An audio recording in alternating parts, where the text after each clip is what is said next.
White House, ang bahay ng mga multo. Sa tahimik na lungsod ng Baguio, nakatayo ang isang bahay na binalot ng misteryo, ang Laperal White House. Itinayo noong 1920s, ang bahay na ito ay isang obra ng arkitekturang Amerikano na may halong lokal na disenyo.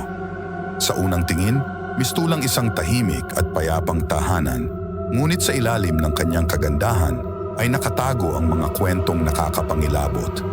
Noong panahon ng ikalawang digmaang pandaigdig, ginawang taguan ng mga sundalong ng Japan ang Laperal White House. Sa madilim na yugto ng kasaysayan na iyon, maraming naganap na karahasan at trahedya sa loob ng mga pader ng bahay.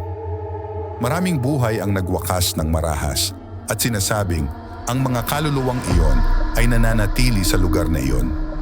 Isang gabi, si Elena, isang mananaliksik ng paranormal, ay nagpasya na bumisita sa Laperal White House kasama ang kanyang mga kaibigan. Matagal na niyang nais maranasan at makunan ng ebidensya ang mga kababalaghang kwento tungkol dito. Sa pagpasok pa lang nila sa bakuran ng bahay, damanan nila ang kakaibang lamig na tila sumasakal sa kanilang mga dibdib. Habang sila'y naglilibot, napansin ni Elena ang isang batang babaeng umiiyak sa hagdanan. Ang kanyang puting damit ay gusot-gusot at ang kanyang mukha ay nababalot ng lungkot.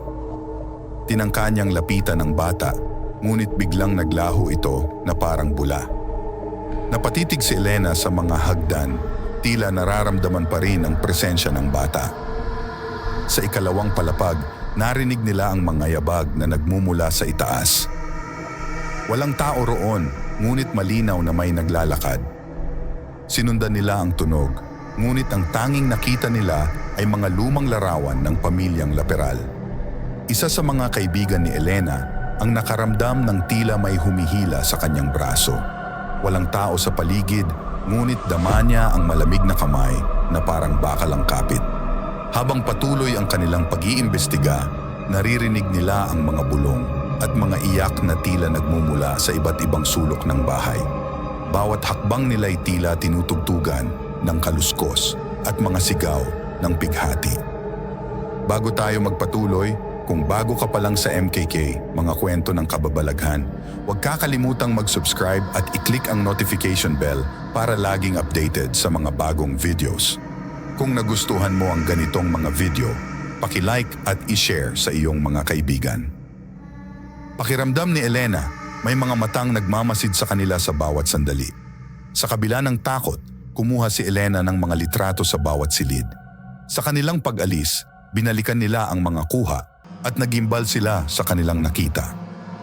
May mga aninong hugis tao na lumilitaw sa mga litrato, mga imahe ng mga mukha na tila nagmamakaawa. Ang kanilang karanasan sa Laperal White House ay hindi nila malilimutan. Ang Laperal White House ay nananatiling isang bantayog ng kasaysayan at kababalaghan sa Baguio. Sa gabi, sa ilalim ng liwanag ng buwan, ang mga trahedyang naganap dito ay patuloy na nagiging buhay sa mga alaala ng mga multong hindi matahimik.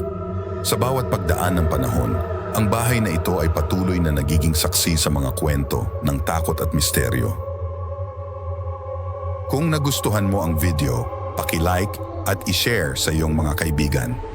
Saludo ako sa inyong tapang at maraming salamat sa inyong panonood. Huwag kalimutang mag-subscribe sa aking channel at i-click ang notification bell para laging updated sa mga bagong videos.